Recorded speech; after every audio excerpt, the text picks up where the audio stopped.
Hola, bienvenidos al episodio 5 de mi podcast Un viaje en el tiempo para niños.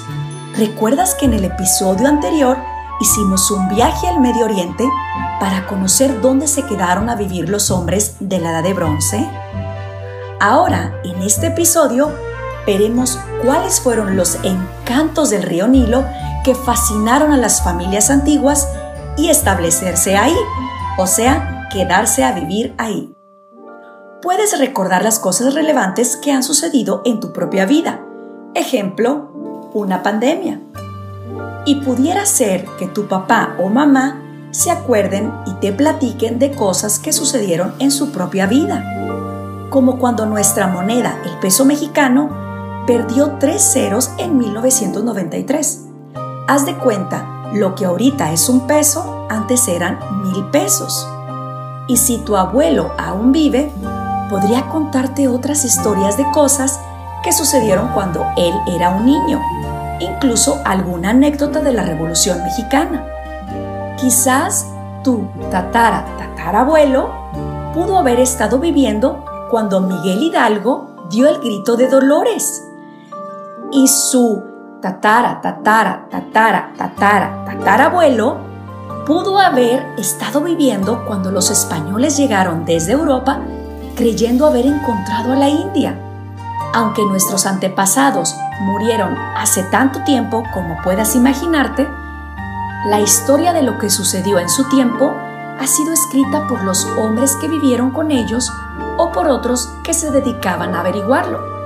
Y así se ha formado y hemos conocido la historia del mundo. Cristo vivió en el año 1, pero claro que en ese 1 no quiere decir el primer año que el mundo tenía, sino que hemos empezado a contar los años desde que Él nació. ¿Sabes cuántos años hace de eso?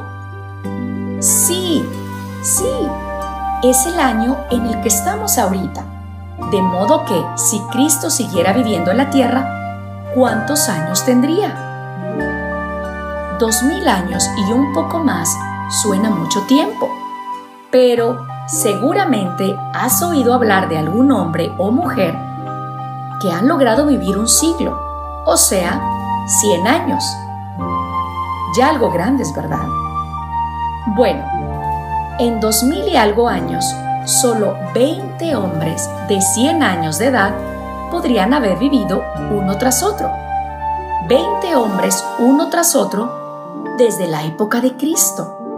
Y eso no parece mucho después de todo. Todo lo que sucedió antes de que Cristo naciera se dice y escribe AC. Puedes adivinar, ¿verdad? Sí, son las iniciales de antes de Cristo. A de antes y C de Cristo. ¿Te acuerdas cómo la Edad de Bronce sucedió alrededor de 3400 AC? Bueno, es 3400 años antes de Cristo. ¡Qué fácil!, ¿verdad? Pues todo lo que sucedió después de que Cristo naciera se dice y escribe DC, las iniciales de después de Cristo. Aunque algunos libros usan aún las iniciales en latín de AC para referirse a todo lo que ocurrió después del nacimiento de Cristo. Aquí A viene de anno, que significa en el año, y D viene de domini, que quiere decir del Señor, en el año del Señor. Por otra parte, las cosas que suponemos sucedidas antes de que tengamos razón para asegurarlas, porque ocurrieron en tiempos tan remotos que nada se ha podido escribir sobre ellas, forman la prehistoria. Y aquellas otras que han tenido lugar desde los tiempos en que los hombres dejaron huella más o menos claramente, forman la historia. La primera historia que consideramos como clara y segura comienza con la familia Amita, una de las 3 familias que hablamos en el episodio anterior, de cómo habitaron en los márgenes o en la orilla de los ríos Tigris y Éufrates. Hay motivos para sospechar que esas tribus se corrieron desde esos ríos hacia Egipto mucho antes de cuando comienza la historia. Naturalmente que esas mudanzas, como cuando te vas a vivir a otra casa, no se hacen como hoy, trasladando nuestros muebles en camiones. En primer lugar, ellos no tenían casas ni muebles como nosotros, ni tampoco medios de transporte. Habitaban en tiendas de campaña muy rústicas y solo se movían a lo largo de un día de viaje a la vez, como lo harían los campistas o los gitanos. Mientras se encontraban en un lugar donde podían comer y había facilidades para vivir, permanecían allí. Pero cuando ya habían agotado aquel lugar, o sea, se habían acabado todo el alimento y el refugio no era seguro, empacaban sus cosas, las cargaban en camellos y comenzaban a caminar en busca de otro sitio que les ofreciera alimento y refugio. Así, acampando aquí y allá, día tras día, con todas sus pertenencias a cuestas, o sea, cargándolas sobre sus hombros o sobre animales, formando caravanas, llegaron estas personas a las regiones del Nilo, donde les debió ir tan bien que ahí se quedaron, fundando con el tiempo una bonita región y dando lugar a la nación famosa que hoy se llama Egipto. ¿Por qué crees que encontraron en Egipto un país tan bueno para vivir? La razón te pudiera parecer a primera vista una mala razón, es decir, una razón para inmediatamente abandonar aquellas tierras más que para permanecer en ellas. Y es que el río Nilo se desbordaba todos los años una vez e inundaba las tierras. Pues esto sucedía de un modo muy particular o especial. Las lluvias primaverales eran intensísimas. Llenaban el cauce del río hasta desbordarlo. Y cuando cesaban o dejaba de llover, aquel río recuperaba la misma cantidad de agua que tenía antes. La gente veía cuando comenzaban las lluvias, calculaban cuántos días tardaba la inundación, tomaban sus precauciones para no sufrir daños y como por otra parte la corriente era muy lenta y suave, no arrastraba casas ni animales. Agreguemos que el río traía muchas sustancias beneficiosas para la tierra como el estiércol y otros abonos, que cuando bajaba el nivel de las aguas se quedaban depositados sobre la tierra.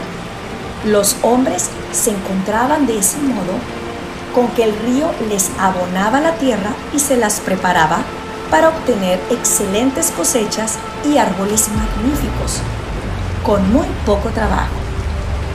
Tan beneficiosas eran estas inundaciones que sin ellas Egipto sería un desierto arenoso como el Sahara.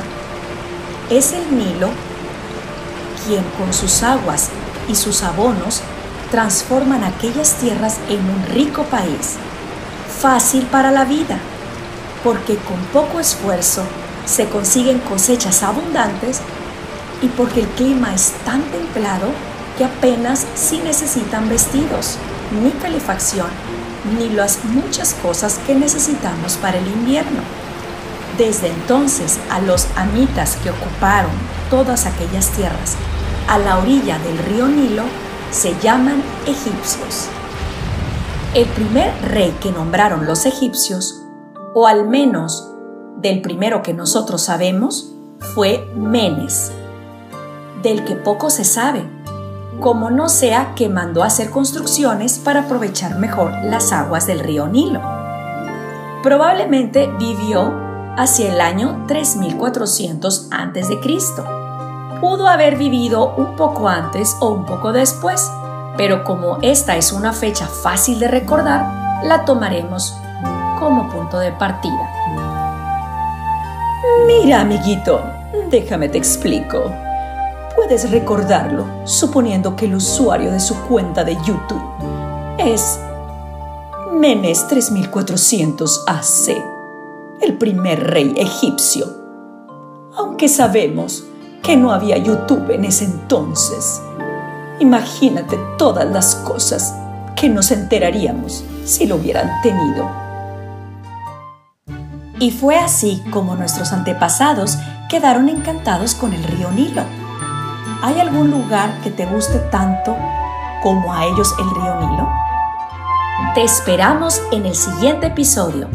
Veremos cómo los egipcios empezaron a dibujar figuras en plantas, en lugar de letras como nosotros, hasta formar sus propios libros. Y también quienes, cercanos al rey, tenían más poder que el resto de los egipcios. No se lo pierdan. Compartan este viaje en el tiempo con sus amigos. ¡Hasta la próxima!